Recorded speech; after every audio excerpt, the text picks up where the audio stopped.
Gandalf the Grey, one of the greatest characters in the entire Lord of the Rings trilogy. He carries wisdom and restraint and humility. And in the Mines of Moria, he creates a small light on his staff. Enough light to guide the Fellowship through darkness. And that's really important. So Gandalf the Grey functions as a teacher, as a guide. A quiet force who illuminates the path instead of overwhelming the night. His power is very measured and contained. And then he fights and he falls with the Balrog. It's not so much a physical fall as it is a spiritual initiation. And then he returns as the White, Gandalf the White.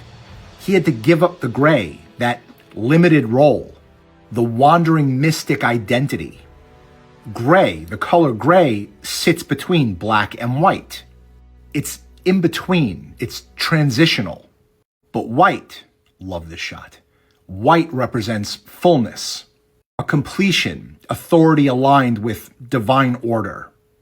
And when Gandalf rides, Shadowfax, into Pelennor Fields to ward off the Nazgul, he raises his staff, and that light, that white light, no longer flickers like it did in the cave. It radiates outward. It's commanding. It's expansive. A force that pushes back despair itself. And this difference reveals the transformation of Gandalf the Grey into Gandalf the White. In Moria, he brings light so others can see, and it's kind of small. But in Gondor, he becomes the light that darkness can't cross. Spiritually speaking, growth demands surrender.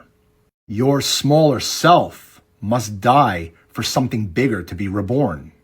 Your identity built on humility alone must burn away, so a higher calling can emerge.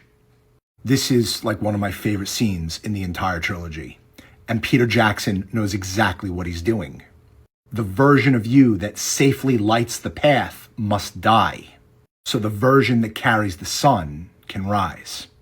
Man, I still get chills every single time I see this scene. What is your favorite line from Gandalf the Grey or Gandalf the White? Drop your comments down below. And don't forget to follow, like, share, and favorite for more Gandalf shining that light in the Nazgul's eyes deep dives.